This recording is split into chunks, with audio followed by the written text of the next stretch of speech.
Principal of inheritance and variation. Hello students, आज की video में हम डिस्कस करने वाले हैं सीयूईटी का मोस्ट इंपॉर्टेंट चैप्टर जो कि रहेगा जेनेटिक्स का first chapter principal of inheritance and variation. आपकी डिमांड पे इस चैप्टर का वन शॉर्ट वीडियो हम लेकर आ गए हैं, तो देरी न करते हुए शुरू करते हैं। हेलो नमस्ते, आई एम दीपाली गोयल। स्वागत है आप सभी के अपने चैनल साइंस मैजिक पर। वीडियो पसंद आए तो लाइक ज़रूर करिएगा, अपने दोस्तों में शेयर करिएगा एंड चैनल को सब्सक्राइब किए बिना नहीं जाना है। और कोई भी टॉपिक पढ़ना है और कोई भी टॉपिक समझ नहीं आ रहा है, चैप्टर पढ़ना है, तो उसके लिए आप कमेंट कर सकते हैं।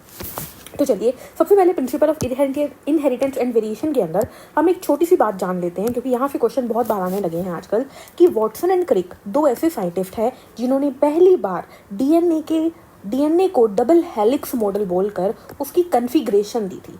वॉटसन एंड क्रिक ने कॉम्प्लीमेंट्री डबल हेलिकल कन्फिग्रेशन दी थी डीएनए की। क्लियर? आगे बढ़ते हैं principal of inheritance and variation के ऊपर। तो देखिए, सबसे पहले आपको पता होना चाहिए भाई जेनेटिक्स क्या होती है। जेनेटिक्स होती है study of heredity and variation. जब हम हेरिडिटी के बारे में पढ़ते हैं और वेरिएशन के बारे में पढ़ते हैं। Now the question is what is heredity. Heredity होती है एक जनरेशन से दूसरी जनरेशन में करेक्टर का ट्रांसफर होना, transmission of character from one generation to another. Variation क्या है? क्या हम सारे के सारे ह्यूमंस एक जैसे दिखते हैं? नहीं। क्या सारे के सारे डॉग एक जैसे दिखते हैं? नहीं। क्या सारी की सारी काऊ एक जैसी दिखती है? नहीं। यानी कि एक सेम स्पीशीज भी बिल्कुल डिट्टो सेम नहीं है, उनके अंदर भी कुछ डिफरेंसेस हैं और उन्हीं डिफरेंसेस को वेरिएशन कहते हैं।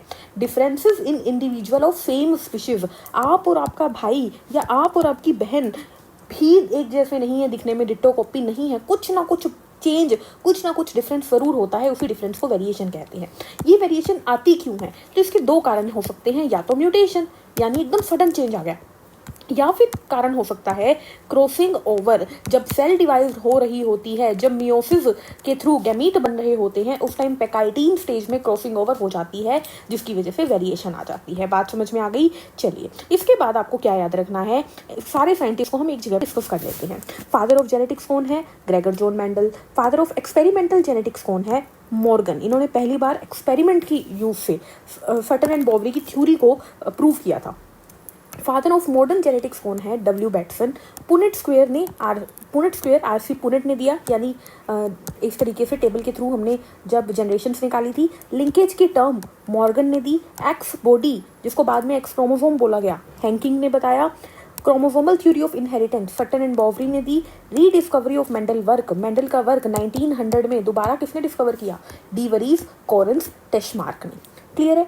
चलिए, उसके बाद आपको एक एनसीईआरटी का छोटा सा पॉइंट याद रखना है, जो आपको अगर क्वेश्चन में मिल जाए तो आप सोचेंगे स्ट्रेटेजीज से, ये तो सिलेबस में ही नहीं था, तो वो गलत हो जाएगा। तो यहाँ पर क्या दिया हुआ है देखिए, हम जो है वेरिएशंस को देखने के लिए, पढ़ने के लिए, किसी भी कारण से हम जो है आर्टिफिशियल सिलेक्शन करवाते हैं।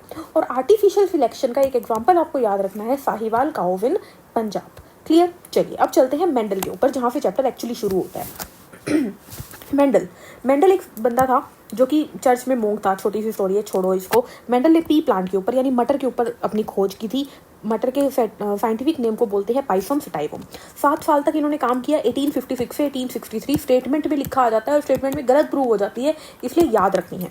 इन्होंने पी के 7 करेक्टर को स्टडी किया, यानी 7 करेक्टर यानी कि 14 कॉन्ट्रास्टिंग ट्रेट। कॉन्ट्रास्टिंग ट्रेट का मतलब आप समझते हो, जैसे कि मैंने बोला हाइट, तो हाइट लंबी भी हो सकती है और बोनी भी हो सकती है, टॉल भी हो सकती है, ड्वार्फ भी हो सकती है, यानी हर करेक्टर के 2 ट्रेट होते हैं।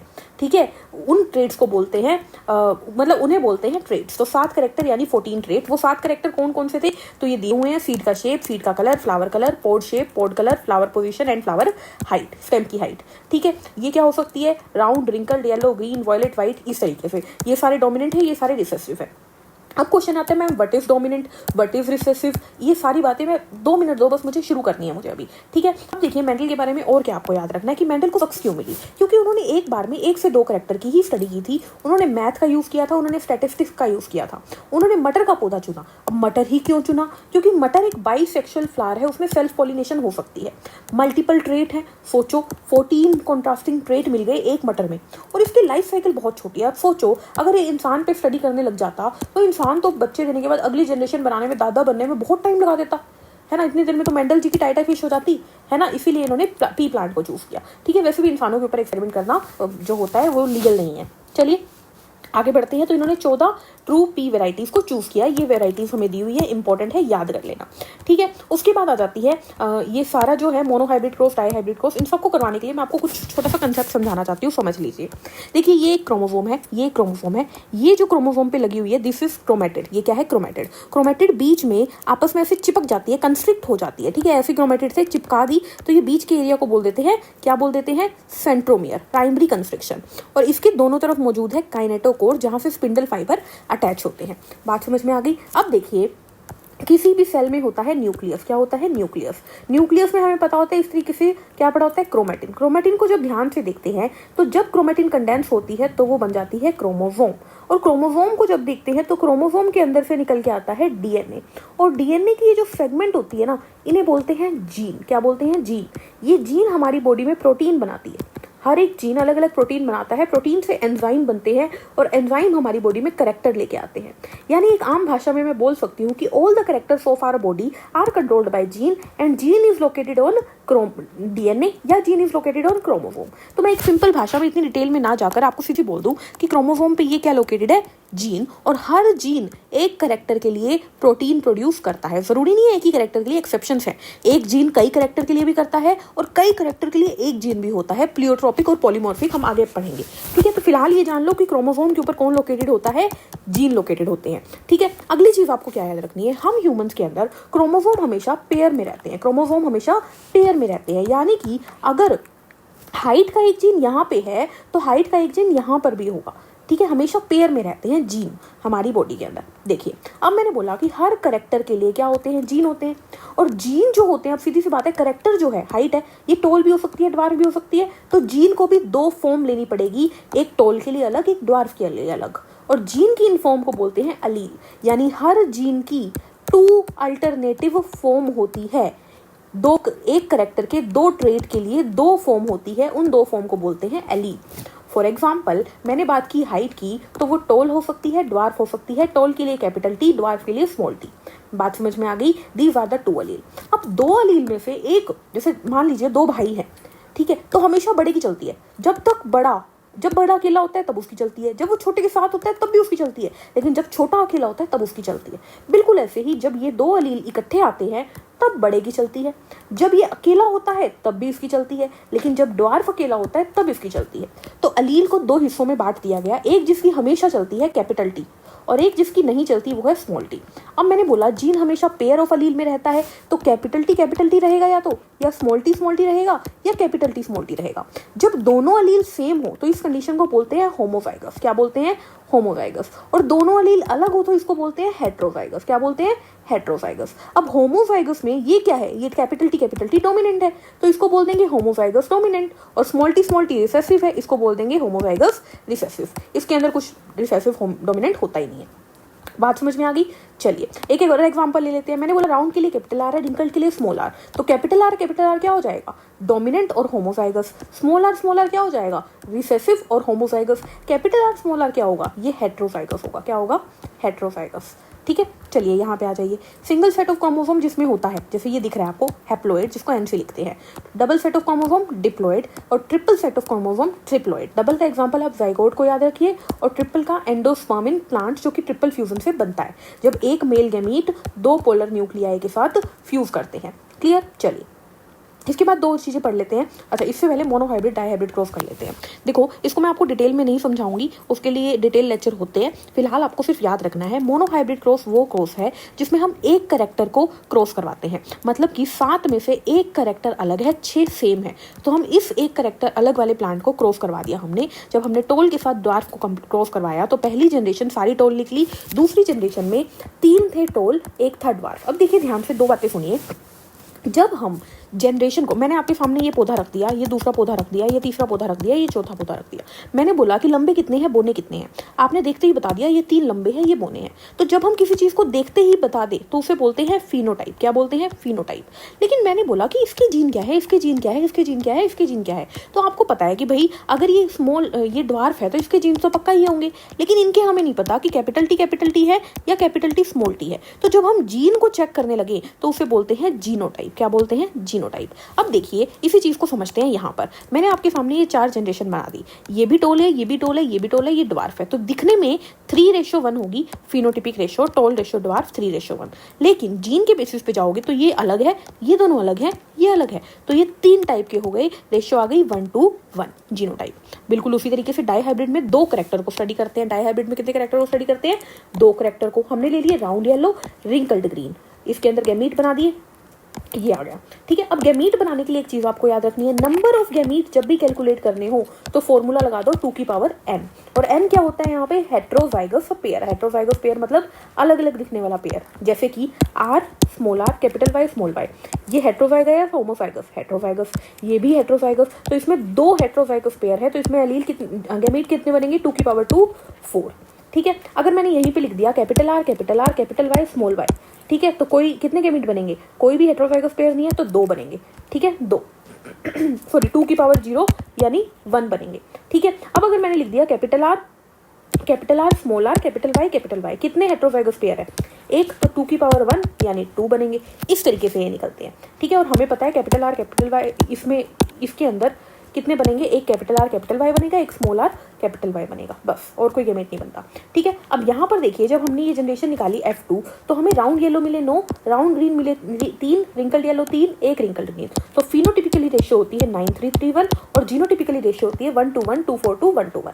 क्लियर है इतनी बात? इसके अलावा कुछ और रेशियोज आपको याद रखनी है, पहले मैं आपको वो करवा देती हूँ, फिर हम आगे और बढ़ते हैं। Yes, just a second. Yes, monohybrid की रेशियो मैंने बता दी, फिनोटिपिकली 3:1, जीनोटिपिकली 1:1। डाई हाइब्रिड की फिनोटिपिकली 9:3:1, जीनोटिपिकली 1:1, 2:4, 1:1। कॉम्प्लीमेंट्री जीन की याद रखना 9:7। डोमिनेंट एपिस्टेसिस 12/31, रिसेसिव एपिस्टेसिस या सप्लीमेंट्री जीन 9:3:4 और कोडोमिनेंस या इनकम्प्लीट डोमिनेंस 1:1। ठीक है, अब इस चीज को हमें पढ़ना है क्योंकि ये हमारी एनसीईआरटी में दिया हुआ है। तो चलते हैं कोडोमिनेंस और इनकम्प्लीट डोमिनेंस के ऊपर। यस, तो कोडोमिनेंस और इनकम्प्लीट डोमिनेंस के नोट्स पे चलते हैं। देखो नाम से पता लग रहा है, चलो चलते हैं, पहले फिर बताती हूँ। इनकम्प्लीट डोमिनेंस क्या समझ में आया सुन के? कि कहीं ना कहीं जो डोमिनेंट है वो पूरी तरीके से डोमिनेंट नहीं है, इनकम्प्लीट है ना? तो यही देखा गया 2 चीज़ों में, मिराबिलिस जेलापा जिसे 4 o'clock प्लांट कहते हैं और स्नैपड्रैगन जिसे डॉग फ्लावर या एंथेरिनियम कहते हैं। ठीक है, इनमें क्या देखा गया कि इनके 2 अलील थे, कैपिटल R और स्मॉल r। एक कैपिटल R था, एक स्मॉल r था, ये डोमिनेंट था, ये रिसेसिव था। ये रेड कलर के फ्लावर बनाता था, ये वाइट कलर के फ्लावर बनाता था। तो सीधी सी बात है, इनकी पहली generation capital R small r बननी थी तो ये होनी चाहिए थी रेड, लेकिन ये देखी गई पिंक। यानी भैया रेड ने अपना पूरी तरीके से असर नहीं दिखाया, कहीं ना कहीं वो वाइट से मिक्स हो गया। तो रेड डोमिनेंट होकर भी कंप्लीट नहीं है, इसी को बोलते हैं इनकम्प्लीट। जब इसकी दूसरी जनरेशन निकाली तो देखिए इसमें वही टोल डार्क की तरह 4 टाइप के निकले, यानी जीनोटाइप क्या आएगा? 1:1। लेकिन यहाँ पे फिनोटाइप भी 1:1 था क्योंकि एक रेड, 2 पिंक, एक वाइट था। ठीक है, तो इनकम्प्लीट डोमिनेंस में 2 बातें आपको याद रखनी है, चाहे मतलब समझ में आए ना आए। इसके अंदर रेशो 1:1 रहती है और इसके एग्जाम्पल क्या है? स्नैपड्रैगन और हमारे पास आ गया 4 o'clock प्लांट। ठीक है, स्नैपड्रैगन का दूसरा नाम है डॉग फ्लावर या फिर एंथेरिनियम और 4 o'clock का है मिराबिलिस जेलापा। अब बात करते हैं कोडोमिनेंस की। कोडोमिनेंस मतलब, अब को मतलब इकट्ठे, 2 जने इकट्ठे डोमिनेट कर रहे हैं। वो कह रहा है मैं नहीं दबूंगा, वो कह रहा है मैं नहीं दबूंगा। ठीक है, जैसे कि मान लो एक घर में 2 भाई हो जाए, दोनों ट्विन्स है, और एक बहन हो जाए, तो ये बहन तो दब के रह जाएगी, लेकिन ये दोनों लड़ते रहेंगे, मैं बड़ा, है ना? बिल्कुल ऐसे ही। तो ब्लड ग्रुप के केस में क्या होता है, इसका एग्जांपल है ब्लड ग्रुप। ब्लड ग्रुप के केस में देखो एक चीज़ यहाँ से एक और बताती हूँ। ब्लड ग्रुप एक करेक्टर है, इसके पास 2 एलील होने चाहिए, लेकिन यहाँ पर 3 एलील है। एक है IA, एक है IB और एक है IO। तो ये एग्जांपल है मल्टीपल एलीलिज्म का। जनरली हर करेक्टर के लिए 2 एलील होते हैं, लेकिन ब्लड ग्रुप के केस में एक करेक्टर के लिए 3 एलील है, तो इसे बोलती है मल्टीपल एलीलिज्म। अब देखिए ब्लड ग्रुप हमारा हो सकता है A, B, AB, O। A भी डोमिनेंट है, B भी डोमिनेंट है और रिसेसिव है। तो सीधी सी बात है, अगर मैंने IA बनाया तो ब्लड ग्रुप A होगा, IO बनाया तो भी ब्लड ग्रुप A होगा। सही बात है बिल्कुल। अगर मैंने IB बनाया तो ब्लड ग्रुप B होगा, IO बनाया तो ब्लड ग्रुप B होगा। अगर मैंने IO बनाया तो ब्लड ग्रुप O होगा। अब क्वेश्चन आता है, अगर IB आ गया तो ब्लड ग्रुप AB हो जाता है। रीजन, ना A दबता ना B दबता, दोनों ही डोमिनेट करते हैं, इसी को बोलते हैं कोडोमिनेंस। इसके और एग्जांपल क्या है? सिकल सेल एनीमिया और कोट कलर इन कैटल, ये आपको याद रखने हैं। अगली चीज़ पढ़ते हैं लिंकेज के बारे में। लिंकेज क्या चीज़ है? मैंने बोला हर क्रोमोसोम के ऊपर जीन पड़े होते हैं। क्या पड़े होते हैं? जीन। अब मैंने बोल दिया कि मैं 2 जीन की बात कर रही हूँ, ठीक है। जैसे कि मैंने कैपिटल आर, जब हमने राउंड येलो की बात की, राउंड येलो, मैंने 2 कैरेक्टर की बात कर दी। राउंड के लिए एक जीन होगा, येलो के लिए एक जीन होगा। 2 चीजें हो सकती है, राउंड के लिए जीन यहाँ पड़ा है, येलो के लिए जीन यहाँ पड़ा है, ठीक है। तो डिस्टेंस बिटवीन जीन क्या है? ज्यादा, ठीक है। अब जितनी दूरी होगी उतनी कम लिंकेज होगी, सीधी सी बात है। लिंकेज कम होगी ना, दूरियां ज्यादा होगी, रिश्ते कम मजबूत होंगे, है ना। तो क्रॉसिंग ओवर, ये आपस में एक दूसरे की मिलेगी? नहीं मिलेगी, क्रॉसिंग ओवर भी कम होंगी, है ना। अब देखो कई बार क्या होता है, ये जीन है, यहाँ पर एक जीन पड़ा है, यहीं पर दूसरा जीन पड़ा है, इन दोनों में लिंकेज बहुत ज्यादा है, लिंकेज बहुत ज्यादा है। डिस्टेंस क्या हो जाएगा? डिस्टेंस कम है, तो क्रॉसिंग ओवर भी क्या होगी? कम होगी। तो ये चीज आपको याद रखनी है। लिंकेज का मतलब क्या है? जब 2 जीन पास पास पड़े हों, यानी डिस्टेंस जो है वो कम हो, तो क्रॉसिंग ओवर भी कम होती है और लिंकेज ज़्यादा हो जाती है, यानी जुड़ाव ज़्यादा हो जाता है। समझने की कोशिश करें यहाँ पर एग्जांपल से। मैंने बोला कि इस क्रोमोसोम में 2 जीन पड़े हैं, ए और बी, ये दोनों बिल्कुल पास पास पड़े हैं, जबकि इस क्रोमोसोम में ये ए और बी ये दूर दूर पड़े हैं। तो जब इन दोनों को अलग अलग होना होगा तो ये अलग अलग नहीं होंगे, ये हमेशा इकट्ठे रहेंगे। लेकिन ये अलग अलग होने के लिए तैयार है, ए बी जो है ये अलग अलग हो जाएंगे, ए और बी। तो सोचो इसमें क्या क्रोमोसोम बन सकते हैं? तो ए बी का एक गैमीट बनेगा और ए बी का एक गैमीट बनेगा। यहाँ पर कैपिटल ए स्मॉल ए नहीं बन सकता। Reason, capital A capital B से अलग ही नहीं होना चाहता। लिंकेज जब ज्यादा होती है तो वहां पर नंबर ऑफ गैमीट क्या हो जाते हैं? कम हो जाते हैं, ठीक है, क्योंकि डिस्टेंस कम है, क्रॉसिंग ओवर कम होगी, क्रॉसिंग ओवर कम होगी तो गैमीट जो है वो कम बनेंगे, ठीक है। ए बी बन सकता है, स्मॉल भी बन सकता है, लेकिन ए और बी को अलग नहीं कर सकते हम, ये है बात, ठीक है। इन जनरल यहाँ पे 4 बनने चाहिए थे, यहाँ पे 2 ही बनते हैं, क्योंकि यहाँ पर लिंकेज हो गई। इस लिंकेज के बारे में किसने बताया था, ये आप मुझे कमेंट में बताकर जाएंगे, ठीक है। अब चलते हैं हमारे चैप्टर की तरफ, देखते हैं क्या हमने पढ़ लिया, क्या हमारा रह गया। अच्छा, इसके अलावा आपको याद रखना है मेंडल ने क्या दिया था। मेंडल ने इनहेरिटेंस के लॉज दिए थे, ये भी आपको याद रखना है, लॉ ऑफ इनहेरिटेंस, ठीक है। कितने लॉ थे? 2 लॉ ऑफ, एक था डोमिनेंस का और एक था सेग्रीगेशन का। चलिए चलते हैं उसके ऊपर। यस, ये हमने पढ़ लिया। जीन क्या होता है, अलील क्या होता है, phenotype, genotype, dominant, recessive, monohybrid, dihybrid, heterozygous, homozygous, Punnett square, ये सब हमने पढ़ लिया। अब टेस्ट क्रॉस की बात कर लेते हैं। मैंने बोला कि आपके सामने ये एक प्लांट बना हुआ है, क्या ये टोल, ये एक प्लांट बना हुआ है और एक ये प्लांट बना हुआ है।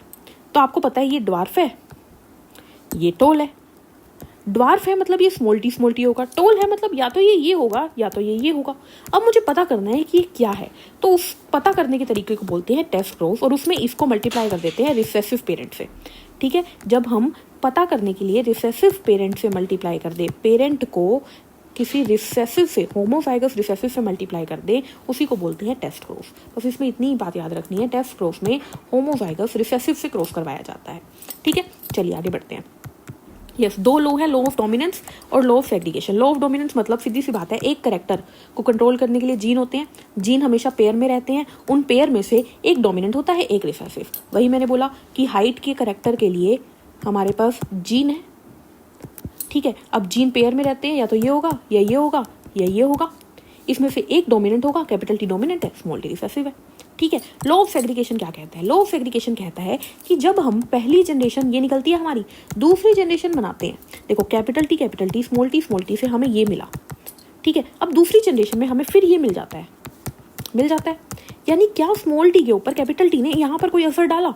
नहीं डाला। यानी कि अलील्स मिक्स होकर भी जब F2 जनरेशन में अलग होने लगते हैं तो वो बिना एक दूसरे के ऊपर डिपेंड किए अलग हो जाते हैं, वहां पर कोई ब्लेंडिंग नहीं होती, ठीक है। चलिए आगे बढ़ते हैं। इनकम्प्लीट डोमिनेंस हमने कर लिया, बिल्कुल कर लिया हमने, ठीक है। को डोमिनेंस कर लिया हमने, ब्लड ग्रुप हो गया। अच्छा, यहाँ पर एक और चीज़ आती है, स्टार्च सिंथेसिस इन पी, ठीक है। पी के अंदर आपको बस इतनी बात याद रखनी है कि पी के अंदर एक ही जीन 2 काम कर रहा है, स्टार्च भी बना रहा है और ग्रेन का साइज भी संभाल रहा है, ठीक है। अब सीधी सी बात है, इस जीन का डोमिनेंट, अगर डोमिनेंट आ गया या कैपिटल बी आ गया तो स्टार्च ज़्यादा बनेगा, ग्रेन का साइज भी बड़ा होगा। स्मॉल भी आ गया तो स्टार्च भी कम बनेगा, ग्रेन का साइज भी कम होगा। लेकिन हमने देखा जब कैपिटल बी स्मॉल बी आया तो स्टार्च तो ज़्यादा बना लेकिन ग्रेन का साइज कम हो गया।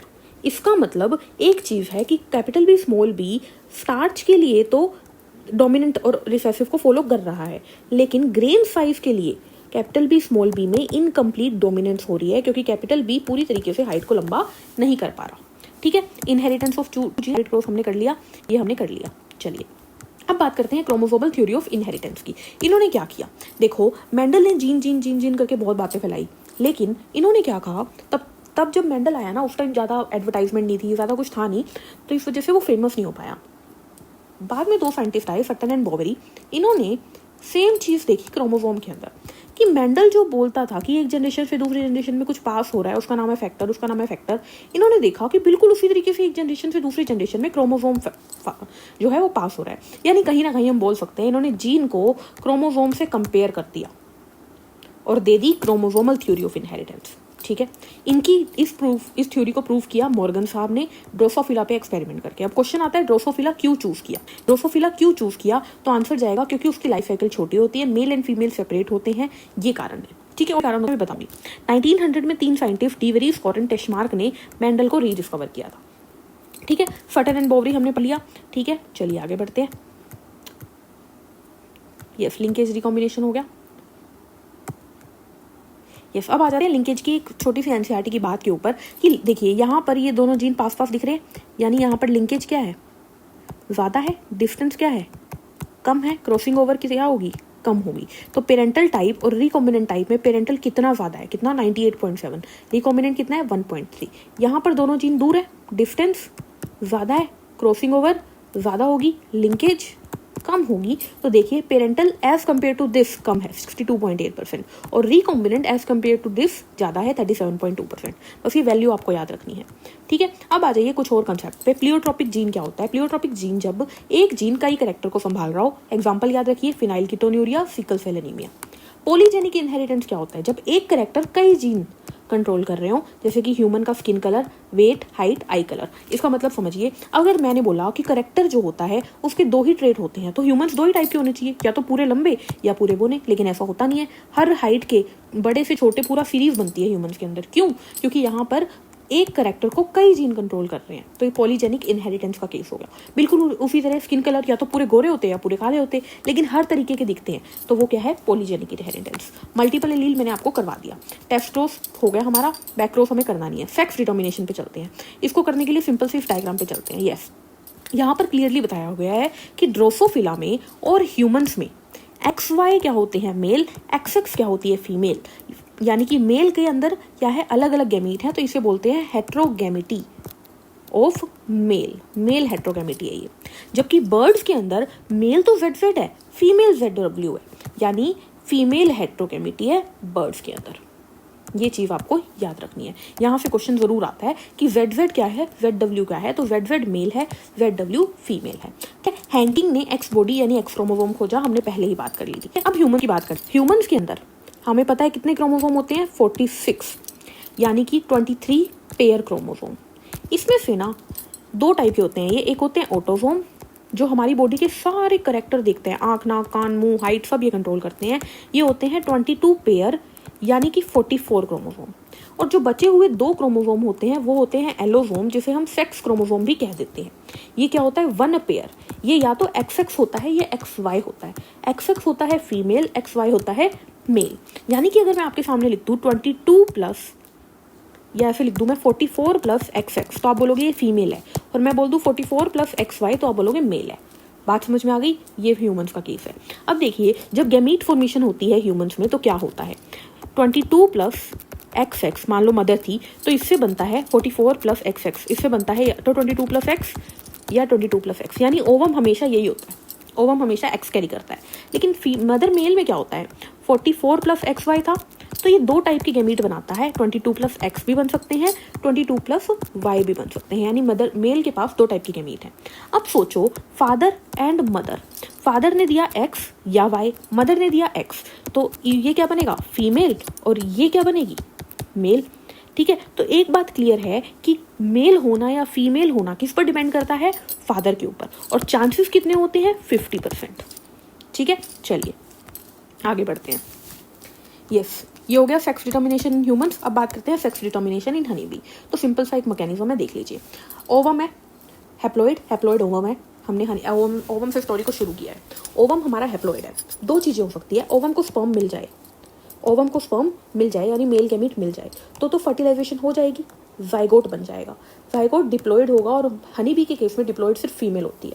अब फीमेल डिप्लॉयड है, ये भी 2 टाइप की हो सकती है। अगर इसने बी की ब्रेड को खा लिया तो ये वर्कर कहलाएगी, क्योंकि सस्ती चीज़ खा ली इसने, ठीक है, तो ये वर्कर हो जाएगी, लेकिन डिप्लॉयड होएगी और स्टेराइल होगी।